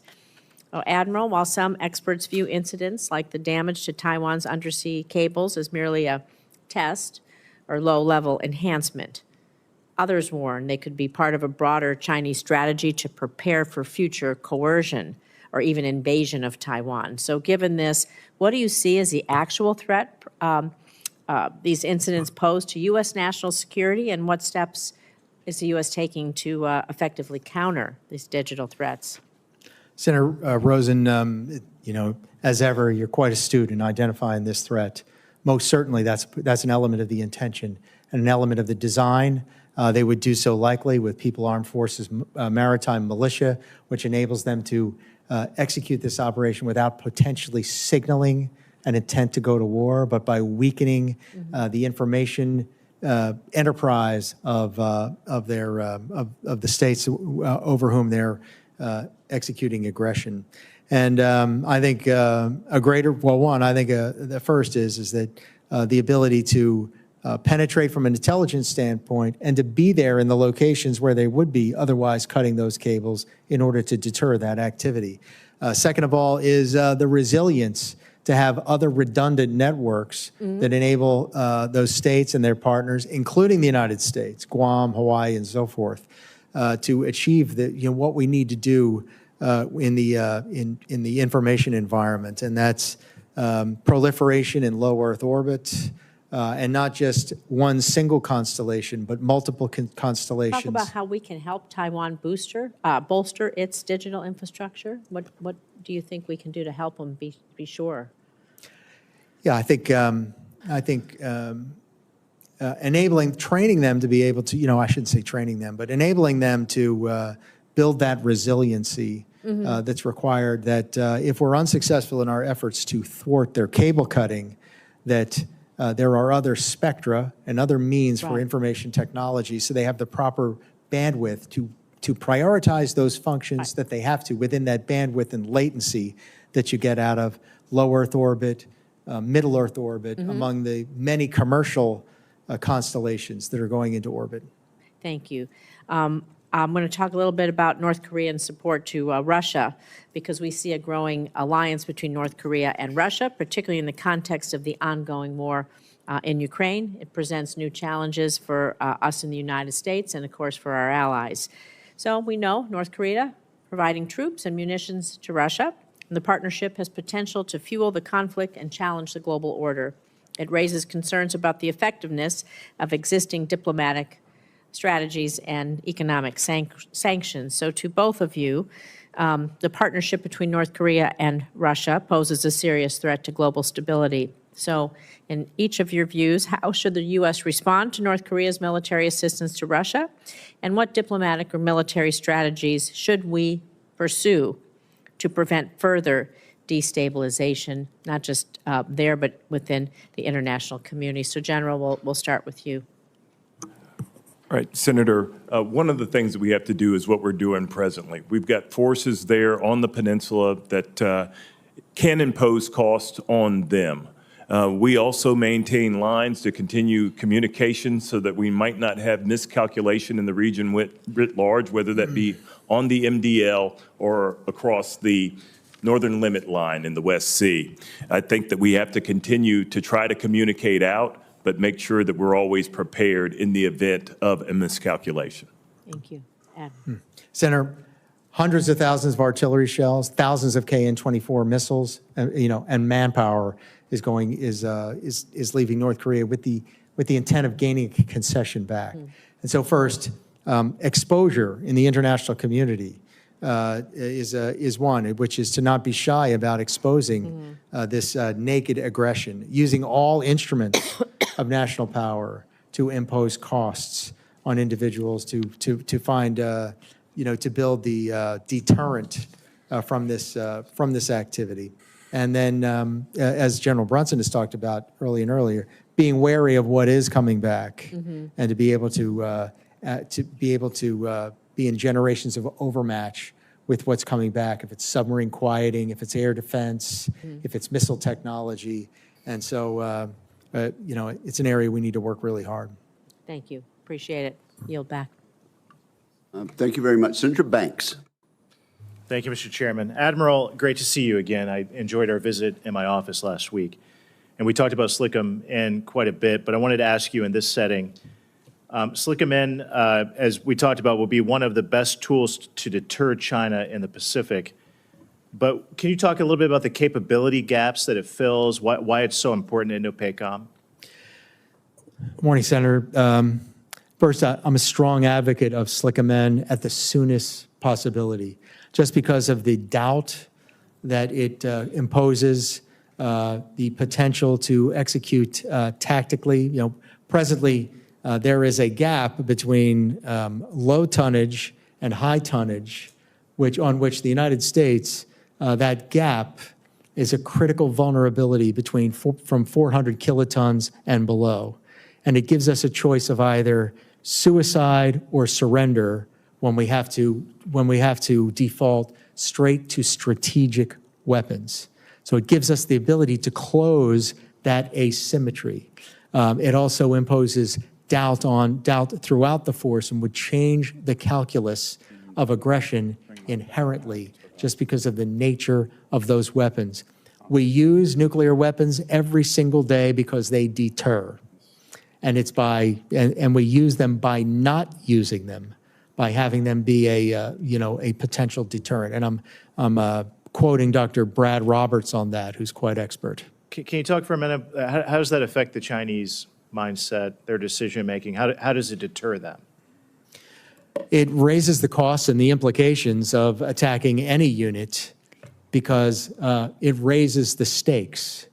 And so inherently, it provides more stability on each side because there's not an asymmetry to exploit. As you know, last year's NDAA directed the Navy and the NNSA to deploy SLCM-N no later than 2034. That's 9 years from now. Part of that delay came from the Biden administration saying that SLCM-N wasn't needed. Do you agree that there needs to be stability and a commitment from Congress, the DOD, and the Navy to slick them in to speed up that process and get it here before the 2034 deadline? I agree. 2034 is too late. Sooner, please. Good. I agree with that as well. Admiral, the Army says that it will field a long-range hypersonic weapon with the U.S. Army Pacific Forces this fall.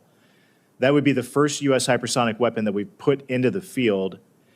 How will this new hypersonic capability help you deter China as well? Senator, the nature of a hypersonic weapon is to close in time any actor's kill chain. And if your adversary can strike you 5 times faster than you can strike your enemy, then it incentivizes for strikes with this capability. And so, the coin of the realm in the 21st century is speed. Who does things faster wins.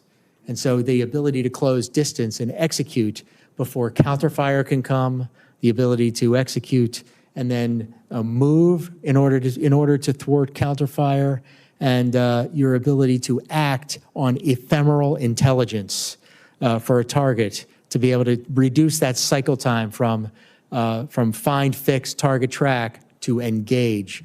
Hypersonics is critical to that, and it's an asymmetry that exists right now, and we must close it soonest with both the Army's land-based convention, with all elements of hypersonics, including the Navy's conventional prompt strike, which is also not moving fast enough for my liking. But talk about that for a minute. How much more will it help you when the Navy deploys its hypersonic weapon too? I think it's step-level change in our ability to gain early leverage in any engagement and really any conflict. Very good. Thank you. I yield back. Thank you. I think Senator Kelly is next. Thank you, Mr. Chairman.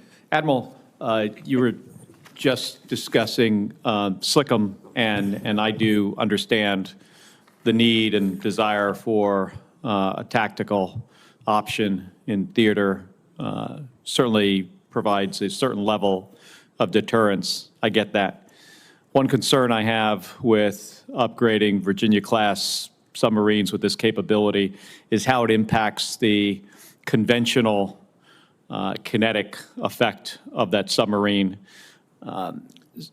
Admiral, would you agree one of our areas of overmatch with the Chinese is in our submarine attack force? Strongly agree, Senator. Do you have any concerns about the magazine depth for conventional torpedoes if we were to add a tactical nuclear capability to Virginia-class submarines? Inherently, it would occupy some of the vertical launch system tubes that would be in a Virginia-class submarine, so there would be a cost. Would be a cost involved. And do you agree that the likelihood of using a tactical nuclear weapon is significantly less than the likelihood of using a conventional torpedo? Most certainly. There'd be a very high threshold to employ it. And are you concerned with having to take Virginia-class submarines temporarily out of the fleet and out of the AOR in order to refit this capability? Mm-hmm. My assessment is that there are ways where we can do it quickly. However, I'd rather not lose the availability of the platform. And how about the amount of security that would have to be put on the ship and how that affects the overall operation of the conventional attack role for the Virginia-class subs? My assessment is we've done it before. You and I lived in that Navy, and and I'm in favor of executing it and moving fast on the security requirement. All right. Well, thank you. I do understand the need and the deterrence factor. I am concerned that we might go down a path and we find out, especially in a conflict, that, boy, I wish we had the full, that each of these Virginia-class subs were a full-up conventional round. So thank you for that, Admiral. And General Brunson, there's recent reporting that the United States is considering withdrawing as many as 10,000 troops from Eastern Europe, which would signal to Putin our commitment to our allies and partners in that theater is waning. Additionally, EUCOM handed control of a key logistics hub in southeast Poland over to other NATO forces, again highlighting this idea of wavering U.S. commitment to our allies. And to underpin all of this, there are rumors within the DoD that the department will direct a reduction of U.S. presence in South Korea or retask these forces to focus on the threat from China. So, General Brunson, I acknowledge you cannot comment on the policy. I understand that. But from a strategic lens, what impact would a force reduction or a retasking of forces have on your ability to deter North Korean aggression? Senator Kelly, the 28,500 troops that we have in the Republic of Korea are responsible wholly for preserving peace on the peninsula, in the region, in Northeast Asia. They are a critical component to ballistic missile defense in the region. They are a critical portion of helping the Indo-PACOM command see, sense, and understand in the north and to deter a great many adversaries. The MDT that we share with the Republic of Korea does not mention an adversary. That's always been the way it is. Should an adversary arise, the troops that are there are prepared well, along with our Korean allies, to meet any mission. And do you feel your force is the right size? For the missions as given, yes, Senator. And what do you assess the impact would be to our relationship with South Korea and partners in the region if we downsize the force on the peninsula? What I think we ought to do, Senator, is remember that there's diplomacy and defense on the peninsula currently. We share the unique focus of being able to look at our partners eye to eye. Recently received instructions to move assets. We were able to talk through those things. So we've got to make sure that we use strategic clarity to explain what is being asked of our forces. All right. Thank you, General. Thank you, Mr. Chairman. That would be me for right now, so I will recognize myself. Admiral Paparo, it's great to see you. Always appreciate your testimony. It's very clear-eyed, to the point. So I've long been very concerned about the Chinese presence at the Panama Canal and what they might be able to do with that if, heaven forbid, something were to happen. Could you just elaborate a little bit on how the closure of that, let's just assume that would happen, the closure of that or an interruption in its availability, how that would affect the flow of both combatants and support vessels to the region? Morning, Senator. I mean, inherently, the geography, the alternative being all the way south around the Horn, that's about a 2-week transit.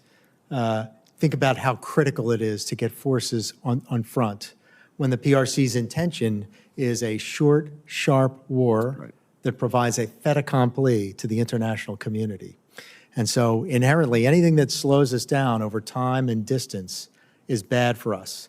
Now consider that all of the shipbuilding in the United States of America is east of the Panama Canal, but the preponderance of the threat is in the Pacific. And that just shows the inherent logic of the requirement for the Panama Canal as ever. Yeah, and I think, yes, the concerns that we had when it was, I think, mistakenly sort of given away are even more concerning now as our orientation, I think, shifts to the Indo-Pacific in a more meaningful way. General Brunson, it's good to see you. I wanted to ask you, and I know that Admiral Paparo got a question somewhat related to this, but concerns about airlift capabilities. And we don't have enough aircraft, and many of our C-130s don't have the survivability in a contested environment. Could you speak a little bit to the current limitations we would have supporting forces in the Korean Peninsula, given our current inventory? It's just the amount of, as we look at tip-fid flows, sustainment, and those things that are required to prosecute in the KTO, it's why we've begun to move. It's a recognition of that is why we've begun to move with a combined logistics command. It's why we've begun to look at how can we set the theater now, looking at the stores of munitions, some of which will expire soon. How do we get those replaced in quick fashion so that we don't provide drain for sustainment things in order to prosecute the campaign? I'm readily aware of the fact that I'm fighting until help comes. That's what we're expected to do there, myself and the Republic of Korean forces, as well as the forces apportioned to UN command.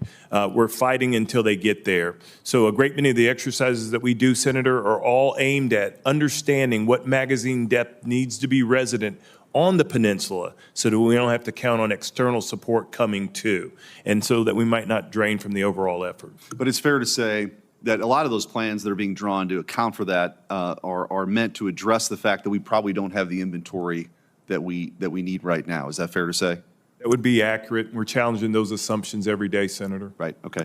Admiral Paparo, I wanted to go back to you. I think with it's related as far as maintenance and availability and execution in the Indo-Pacific. There was recently, I think, a big win for the U.S. and our allies with the tanker mission in South Korea, and then we're also seeing this obviously with submarine maintenance in Australia. What's the next big step? Because you've articulated, I think rightly, that speed is going to matter, but the logistical hurdles in the vast expanse of the Pacific I think it's hard for people to really actually put their mind around it until you put a map up, and you see just the expanse. So what's the next big step to address those logistical challenges for us? Senator, first, enrich the kind of work that we're doing in our partnership yards. So beyond the standard voyage repairs is to do deeper repairs for our forward deployed naval force is one step. And then if we can get into the space of production of that capability, of enhancing the Korean worldwide ship capacity, which is, I think, 23% of global total is built in Korea. Japan is 15% of global shipbuilding. The United States of America is 1% of shipbuilding. This confers immediately to speed. So more maintenance being executed at these partner yards where it makes sense. And then the next step, and I've heard a lot of talk about this from all throughout government, which is to avail ourselves of our partners' unique shipbuilding expertise, and then while we regain our own shipbuilding expertise in the United States. Thank you. Senator Peters. Thank you. Gentlemen, thank you for being here today, and certainly thank you for your service to our country. Admiral Paparo, as you know, Exercise Northern Strike in Michigan brings over 6,300 participants from all across the United States, as well as our international partners to Michigan's National All-Domain Warfighting Center. It's the largest training area east of the Mississippi. In past briefings before this committee, you discussed the importance of Exercise Northern Strike to Indo-PACOM, and particularly our ability to cooperate with our partners in the region. Could you elaborate on your prior comments and discuss the importance of Northern Strike to supporting Indo-PACOM's mission, please? Senator, without giving more of the details of what's executed on Northern Strike, it is a key point of leverage. And I have this even from my interlocutors who report that those personnel that return from Northern Strike are changed. So I treasure it, and I want more of it, and I want to expand it. And, I thank the state of Michigan for their diligence in it. Well, that's great to hear, Admiral, and happy to hear that. And yeah, you will know that I'm actually co-sponsoring a proposal for the NDAA with Senator Slotkin to make Northern Strike permanent and funding permanent. And I certainly look forward to working with members of this committee to do that. And your words of encouragement, I hope will help that process move along. General Brunson, as you know, Russia is strengthening military ties with North Korea through a mutual defense pact, troop deployments to the Ukraine, and efforts to modernize North Korea's conventional forces.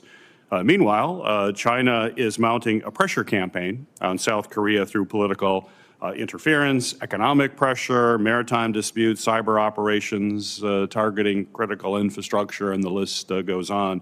So my question for you, sir, is how is USFK adapting its force posture or training to counter the hybrid nature of threats, including military, cyber, and disinformation that's now posed by both Russia and China in this region? Yes, Senator. So one of the things that I believe in the future, whether it's in competition, conflict, or crisis, we've got to be able to do is we've got to be able to protect, we've got to be able to sustain, and we've got to recognize that our posture, which entails our organization and a host of capabilities, has all got to be in the right place. Part of doing that is by utilizing the assets at our disposal and the authorities inherent in other nations that come to join us on the peninsula. So to sort of keep this clean, if you will, we're able to leverage the special operations forces within the Republic of Korea. We're able to leverage our own forces, whether that be a military information support team that operates inside embassy spaces, or whether it's us using them along with our J-39 to ensure that we're not only hardening access to ports, but we're also testing all our lines. As you know, Senator, we fight off of the Centrix K network. It's important that we stay on that network with cyber defense teams and then encourage our partners to do the same thing, which is what we're doing right now to ensure that we limit access to our networks, protect our information properly, and look at those whole host of threats and how we might counter them on the peninsula. Well, very good.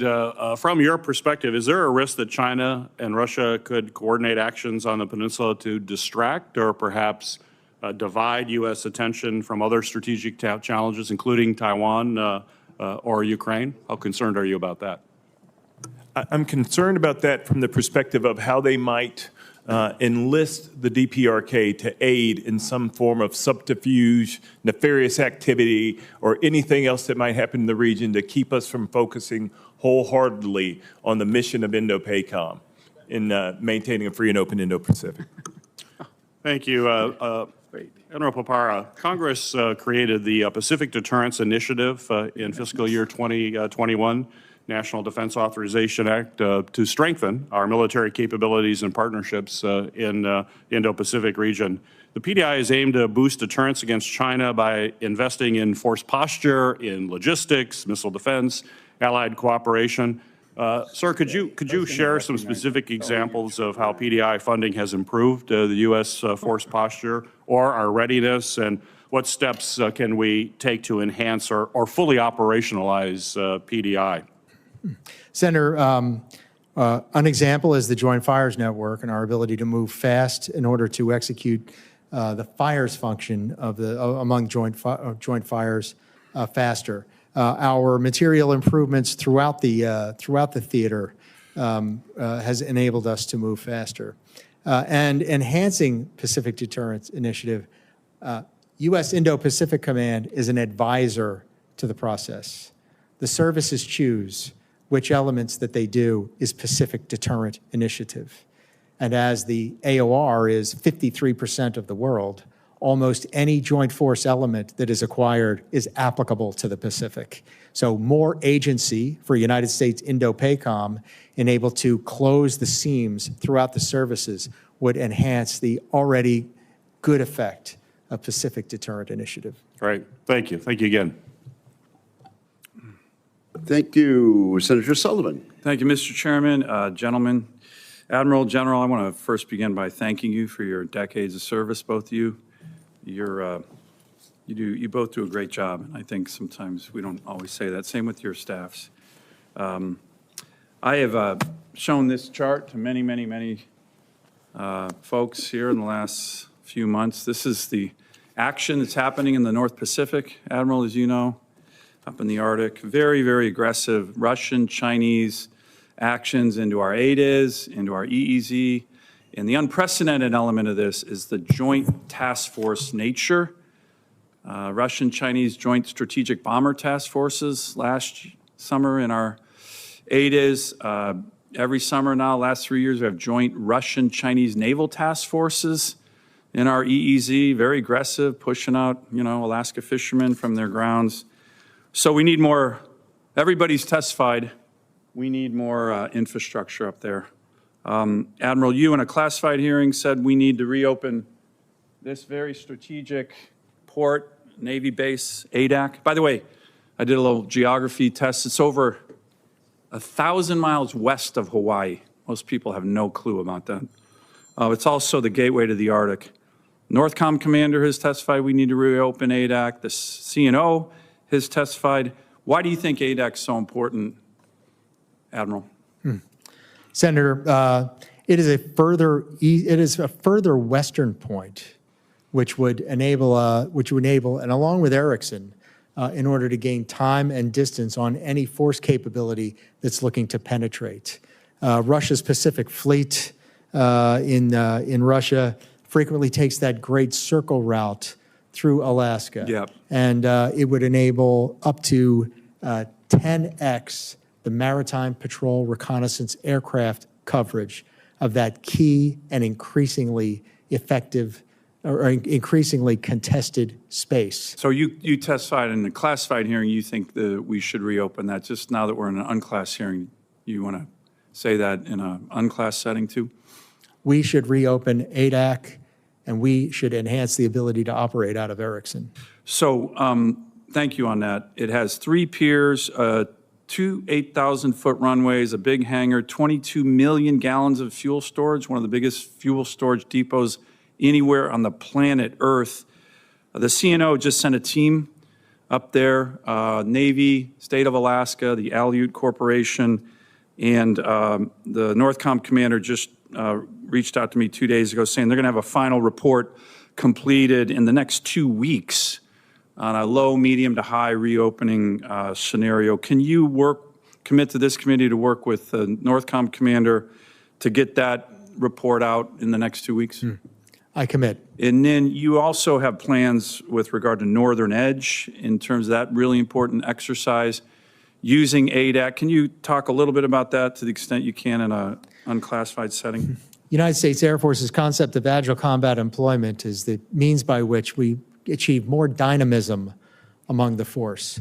And so the 11th Air Force is based in Alaska. That is an assigned force to United States Indo-PACOM. 11 Air Force with over 100 fifth-generation fighters up there. The preponderance of Indo-PACOM's fifth-generation fighters is in Alaska.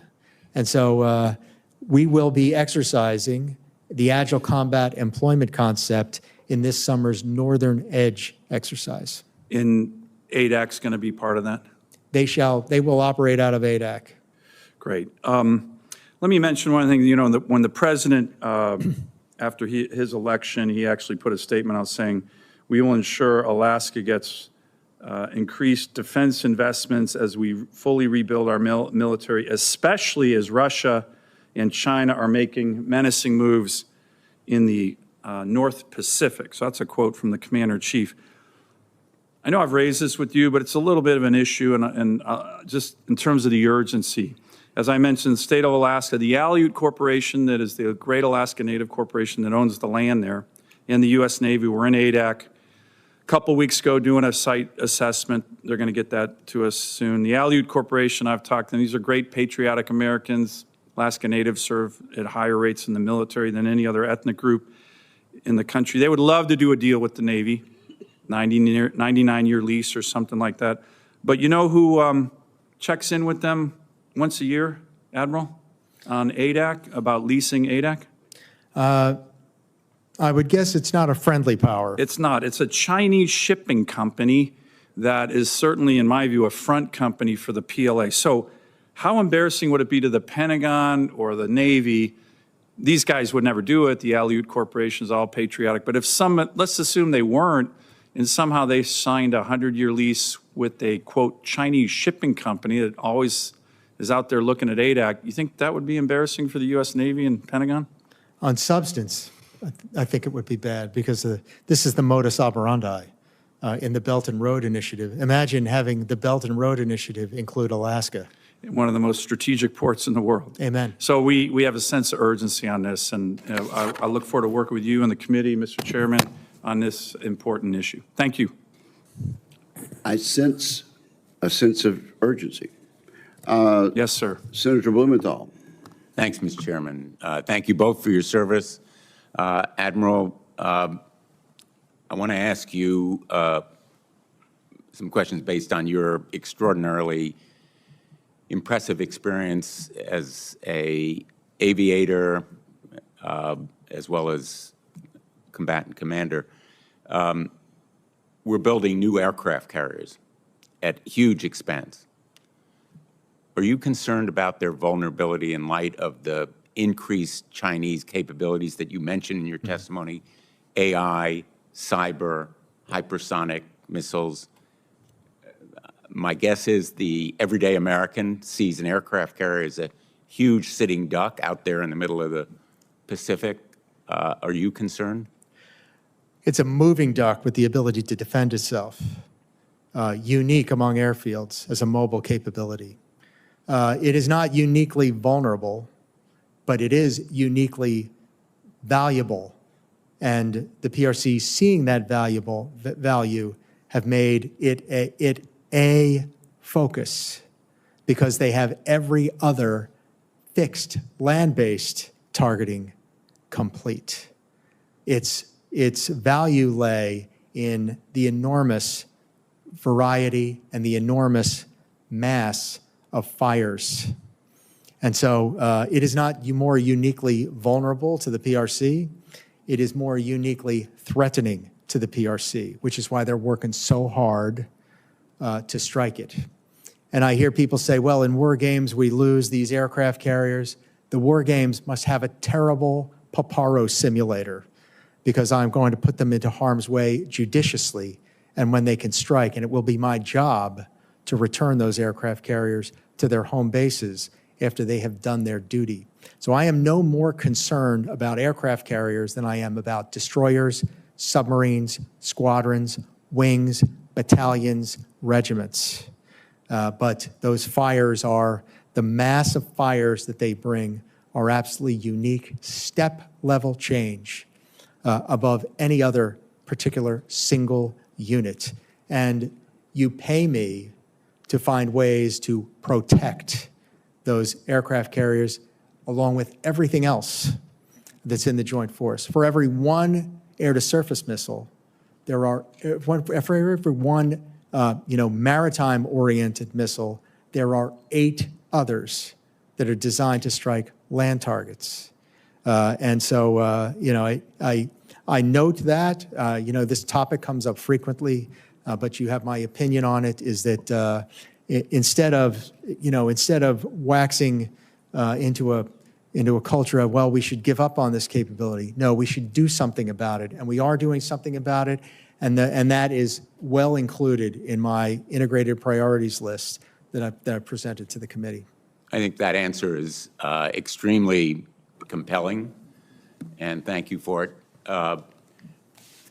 Turning to submarines and asking the same question in a different form, are submarines more vulnerable today than, say, 3 years ago, 5 years ago, because of those advanced detection and countermeasures that the Chinese or other adversaries could mount?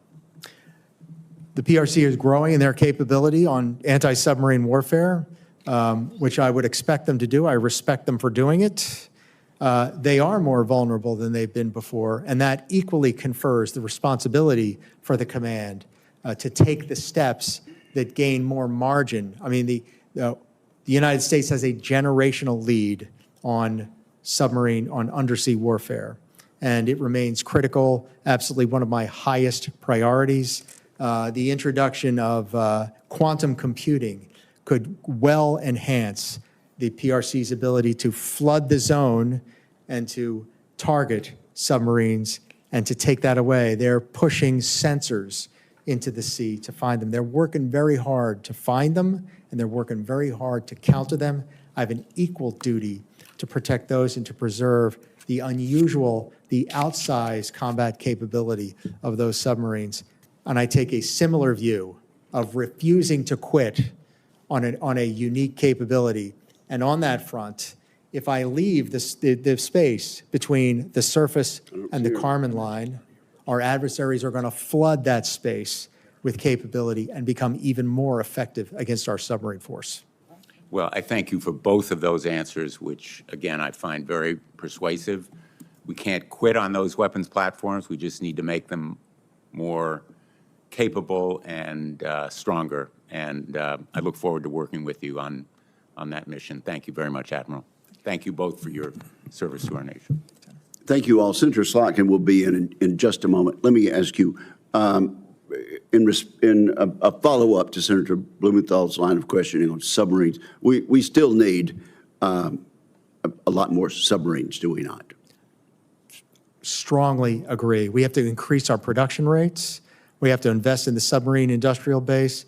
We have to increase the rates of the number of submarines, and we have got to increase the availability of our submarines. And you had a valuable exchange with Senator Banks about nuclear weapons.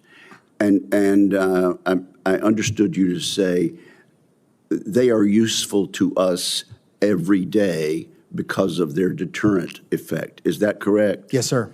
And also, just because we don't often hear about this, the doctrine of the United States for years has been not to rule out a first strike.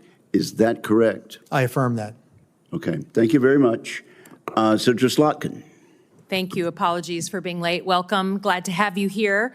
I would just like to talk about strategy vis-a-vis China and Taiwan. I'm sure you've gotten a lot of questions on this.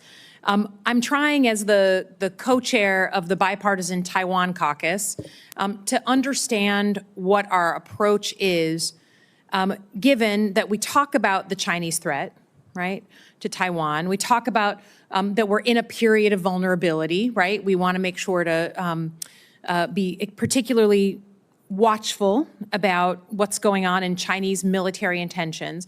But at the same time, we're calling into question the commitments by allies and partners who we would need, I think, in any Taiwan contingency scenario, right? I think even the Trump administration's interim national defense strategy talks about the importance of allies and partners. And I've seen public reports from CSIS and others that say that actually if there was a war with China over Taiwan, if they tried to take over Taiwan, we could not manage that situation to satisfaction if allies and partners weren't with us in that fight. Just we're so far away, the tyranny of geography, what we always talk about. And I'm just concerned that our approach to allies and partners is threatening the very thing that I think we believe in a bipartisan basis on this committee, that we need to have a muscular deterrent approach. So can you tell me about the value of allies and partners to whatever you need to do in that region, understanding we're in an unclassified space, and the dependence we have on other nations hosting our forces, allowing operations from their land. Can you walk me through it, please? Senator, good morning. Allies and partners have an outsized effect. It is the strategic center of gravity of the United States of America. And by having access, basing, and overflight with our allied partners, we have the ability to achieve the principles of expanded maneuver. And that is to have multiple attack vectors across multiple domains, where our adversary would potentially just be would be focused onto one point. There'd be threats coming from multiple points. It confers legitimacy on the force. It confers greater access, basing, overflight, freedom of movement of the force. And then to the extent that allies and partners are participating in the operation, it enhances your fires capability as well. So all across those fronts, allies and partners are critical. You do pay me to build a plan that does not fall on the loss of a partner. But the cost, the bill comes in the form of people, capability, money, and time. The more partners and allies that we have, the less it will be the bill across those 4 domains. So I guess my confusion comes with my view, again, my view as a senator here, that this administration is implementing a strategy of cozying up to our adversaries and kicking our allies in the teeth. And I say that as someone who's a border state and lives right next to Canada. You know, we can go to a concert in Canada. I mean, the idea that we need partners to make deterring China affordable and approachable, but that we're going to attack our allies, put significant tariffs on again, off again on these allies. We're going to humiliate them in public, speak badly and speak ill of them, including countries we share intelligence with, is, to me, the most astrategic thing I have seen in a national security approach to China. So for all someone claims they care about deterring a military threat from China, if your approach is, and thank you for your incredibly articulate description of how our allies and partners are the center of gravity, your words, I believe it to my core. I cannot for the life of me say with a straight face that for all the huff and puff this administration puts on about China, that they actually give a crap about deterring them, because then you wouldn't be alienating all the allies and partners who live around China. And I'm watching the Chinese put in a base in Cambodia, right?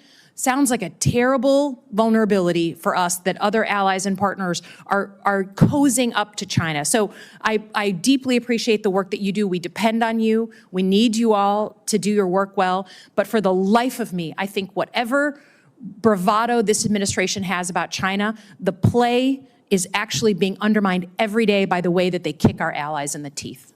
I yield back. Thank you, Senator Slotkin. That concludes the hearing. We appreciate the testimony, both in the closed session and in this open session. And with that,